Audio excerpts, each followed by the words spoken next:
Hello friends, இன்றைக்கி பார்த்திங்கன்னா காலையில் egg chapati with stuffed vegetables வச்சு லன்ச் பாக்ஸு கொடுத்தாச்சு. அடுத்தது பார்த்திங்கன்னா ஒரு 11 வந்து ஜூஸ் குடிப்போம் அப்படின்னு சொல்லிட்டு நெல்லிக்காய் ஜூஸ் போடுவோன்னு சொல்லிட்டு கொட்டையெல்லாம் சீட்ஸ் எல்லாம் ரிமூவ் பண்ணிவிட்டு வெறும் இந்த பல்ப் இந்த பகுதி மட்டும் எடுத்து போட்டு அதில் கருவேப்பிலை அது கூட இஞ்சி சேர்க்கணும். அதனால் எங்கள் வீட்டில் ஜீரகம் இருந்ததால் ஜீரகம் போட்டுட்டேன். ஜீரகம் போட்டு கொஞ்சம் தண்ணி ஊற்றி நல்லா கிரைண்ட் பண்ணிவிட்டு அதுக்கப்புறம் அதை கொஞ்சம் வடிகட்டிட்டு ஒரு பெரிய வடிகட்டியாக வச்சு வடிகட்டணும். நல்லா வடிகட்டணும். வடிகட்டினதுக்கப்புறம் பார்த்திங்கன்னா கலர் பார்த்திங்கன்னா இப்படி தான் இருக்குது, லைட் க்ரீனு அந்த கலரு. அதுக்கப்புறம் பார்த்திங்கன்னா மதிய சாப்பாடுக்கு வந்து ஏன்னா வெங்காயம் வதக்கிட்டுருக்கேன். வெங்காயம் தக்காளி இந்த பக்கம் இஞ்சி பூண்டு அந்த கறி ஆட்டுக்கறி. ஏன்னா ஒரு வீடியோவில் பார்த்தேங்க, அதாவது குக்கர்லேயே வந்து ஒரே குக்கரில் வந்து குழம்பும் இன்னும் பொரியலும் பண்ணுற மாதிரி வைக்கிறாங்க.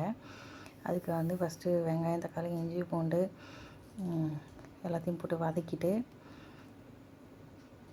அதில் வந்து ஆட்டுக்கறியை போட்டுட்டு அதுக்கு தேவையான உப்பு மசாலா எல்லாத்தையும் போட்டு நல்லா கிண்டி விடுறாங்க. மஞ்சத்தூள் மிளகாத்தூள் கரம் மசாலா எல்லாத்தையும் போட்டு நல்லா கிண்டி விட்டுட்டு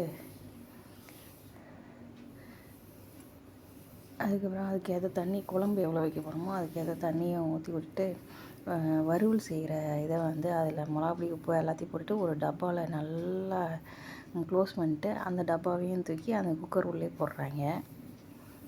இப்படி தாங்க ஒரு வீடியோவில் பண்ணியிருந்தாங்க. அதை பார்த்து தான் நானும் காப்பி அடித்தேன். அதுக்கப்புறம் குக்கரில் விசில் போட்டாங்க.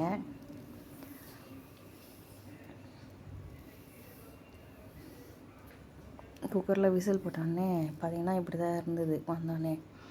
அதுக்கப்புறம் அந்த இதை எடுத்து உள்ளே இருக்க பாக்ஸை எடுத்து அது திறக்கவே முடியல, கொஞ்சம் கஷ்டமாக தான் இருந்தது. பட் இருந்தாலும் திறந்து எப்படியோ செஞ்சிட்டோம்.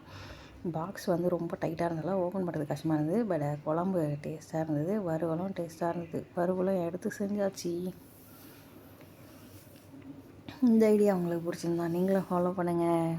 இதுதான் எங்களோட லன்ச்சு.